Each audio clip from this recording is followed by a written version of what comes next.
Comment aider quelqu'un qui fait des crises d'angoisse? Dans un commentaire, un de mes abonnés YouTube me demande comment son compagnon peut l'aider lorsqu'elle est en pleine crise de panique. Et vous aussi, vous avez peut-être un membre de votre famille, votre compagnon, votre compagne, qui fait régulièrement des crises d'angoisse et vous vous demandez peut-être comment soulager cette souffrance, comment vous allez pouvoir réellement l'aider. C'est ce que nous allons découvrir dans cette vidéo. Nous allons voir que l'on peut aider une personne à soulager ses crises, mais nous verrons aussi que paradoxalement, trop aider une personne peut favoriser le mécanisme des crises de panique, peut favoriser donc ces crises d'angoisse. Mais sachez une chose, aucune aide ne sera aussi précieuse que celle d'un thérapeute qui va être spécialisé dans ce domaine, contrairement à vous qui ne l'êtes peut-être pas. Et avant de continuer, je vous invite à vous abonner à ma chaîne YouTube et de cliquer sur la cloche afin de ne louper aucune de mes vidéos. Vous pouvez accéder à une formation gratuite de 4 vidéos pour calmer les crises d'angoisse rapidement et le lien est dans la description sous la vidéo. Dans un premier temps, il est important de connaître soi-même, que vous connaissiez vous-même, les signes cliniques des crises d'angoisse. La personne en pleine crise sent son cœur qui bat très très fort. Là, sa respiration va s'accélérer. Elle va avoir un sentiment d'oppression thoracique. Elle va vous dire « j'ai peur de mourir, je vais étouffer, je manque d'air ». Si vous avez quelqu'un en face de vous qui fait une crise d'angoisse pour la première fois, je vous conseille vraiment d'appeler un médecin car les signes d'angoisse sont parfois similaires à la crise cardiaque. Et si vous n'êtes pas médecin, ne prenez surtout aucun risque. En revanche, certains de mes clients sont allés aux urgences une fois ou deux. Les médecins ne leur ont rien trouvé. Ils ont consulté leur médecin traitant à de multiples reprises pour ce problème, sans trouver de cause réellement physique. Le médecin leur a dit « vous n'avez rien, c'est de l'angoisse ». Alors si c'est le cas pour votre compagnon ou votre compagne, et qu'il est en pleine crise, il va être complètement inutile d'appeler le 15 et de céder à sa demande, puisqu'il va vous mettre la pression, tellement il va mal, d'avoir recours au médecin de garde. Parce qu'un examen supplémentaire ne va rien changer à son problème. Ça va faire justement qu'empirer le problème. Le cerveau de la personne angoissée que vous avez en face de vous va associer de plus en plus la crise d'angoisse au milieu médical. Et le cerveau va penser, si je me retrouve aux urgences, si je vais voir mon médecin, c'est qu'il y a vraiment quelque chose de grave. De plus, votre médecin traitant, les urgences vont finir par se lasser à juste titre.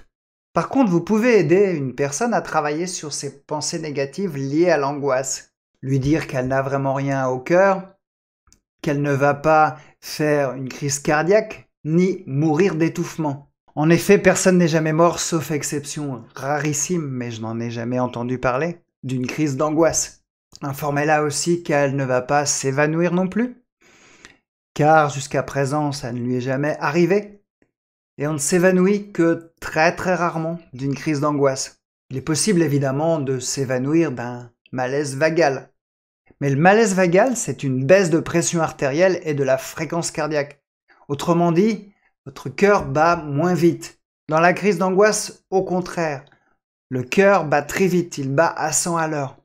Il y a vraiment très très peu de risques d'évanouissement. Et ce travail sur les pensées peut l'aider à calmer son mental et tous les symptômes de la crise, mais surtout lui permettre d'éviter à ce qu'elle n'élabore un scénario catastrophe qui va faire uniquement qu'augmenter ses symptômes.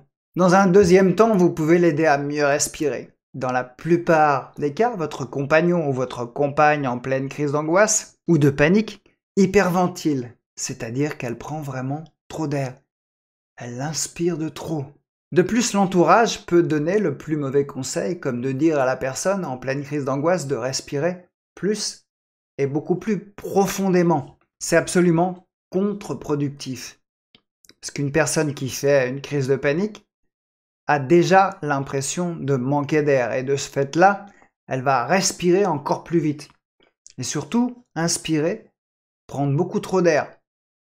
Ce qui va augmenter les symptômes de la crise. Alors si une personne de l'entourage lui dit de prendre encore plus d'air, elle est déjà en train de prendre trop d'air. C'est vraiment un conseil qui n'est pas valable et qui même majore les crises.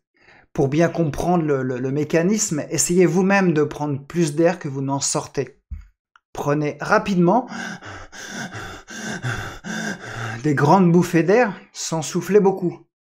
Et vous allez voir que votre tête va vous tourner très rapidement et vous allez vous sentir très très mal. La solution, c'est soit de respirer dans un sac ou de prendre tout simplement moins d'air.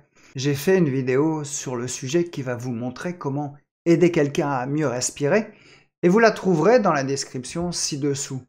Mais vous allez vite vous apercevoir que même si vous aidez votre compagnon, votre compagne ou un membre de la famille à calmer une crise, vous n'allez jamais remplacer un thérapeute. En effet, à force de rassurer une personne, si vous avez l'habitude de rassurer cette personne, cette dernière va devenir dépendante de vous pour gérer toutes ces crises. Elle n'est plus du tout autonome. Alors vous connaissez peut-être le proverbe qui dit qu'il vaut mieux apprendre à pêcher à quelqu'un plutôt que de lui donner du poisson.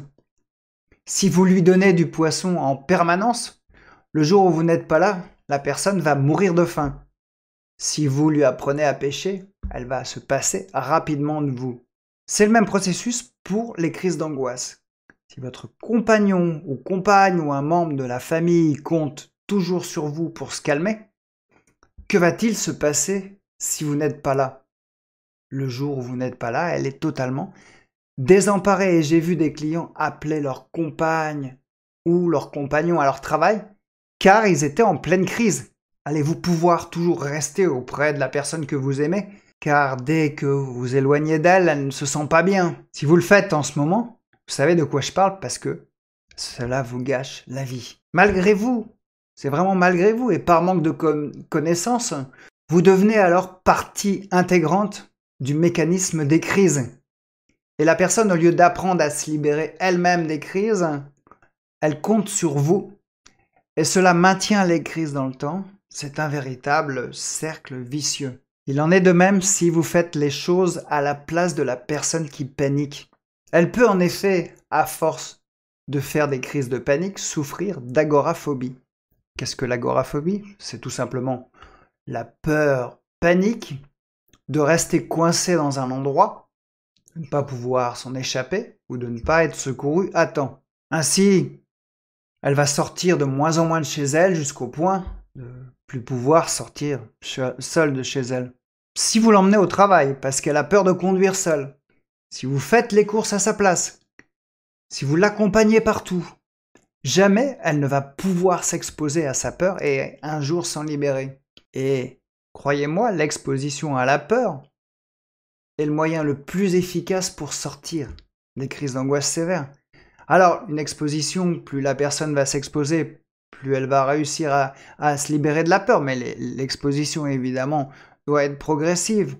Petit à petit, la personne va s'exposer. Mais plus elle s'expose, plus elle va débrancher l'alarme dans le cerveau, cette alarme lui dit que la situation est très dangereuse.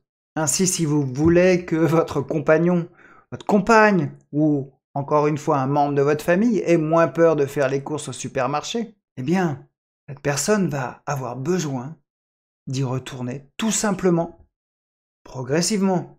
Et au fur et à mesure, vous verrez, à force d'y aller, elle aura beaucoup moins peur. Mais si quelqu'un fait les courses à sa place, car ça lui semble une épreuve insurmontable, elle aura toujours peur et ne va jamais sortir de cette situation. Et je sais ô combien qu'il est difficile pour une personne souffrant de crise d'angoisse de s'exposer à ce qui lui fait peur. Je sais que vous êtes bienveillant. Je sais que vous voulez à tout prix aider votre compagnon ou votre compagne, que ça vous fait mal de la voir souffrir et que vous voulez vraiment soulager cette souffrance. Je sais qu'il est plus facile pour vous sur le moment d'accompagner votre compagne ou votre compagnon dans ces démarches pour conduire. De plus, la personne va exercer une sacrée pression sur vous pour que vous l'aidiez. C'est un processus inconscient de sa part. Notre cerveau étant une très belle machine, il va aller au plus simple et va tout faire pour éviter la souffrance et la personne va vous demander de l'accompagner, de l'aider.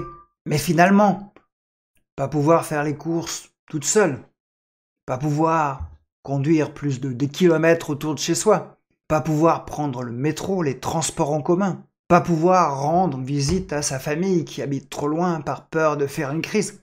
Croyez-moi, c'est aussi une très très grande souffrance. Ainsi, aider quelqu'un qui fait des crises d'angoisse, vous l'aurez compris, est une mission très très délicate. Et rassurer la personne, mais pas trop.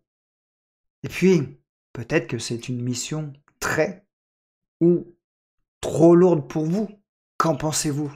Ne serait-il pas judicieux de vous libérer de cette charge et d'orienter, si elle est d'accord évidemment, votre personne proche, à condition que celle-ci soit prête pour entamer une démarche de soins.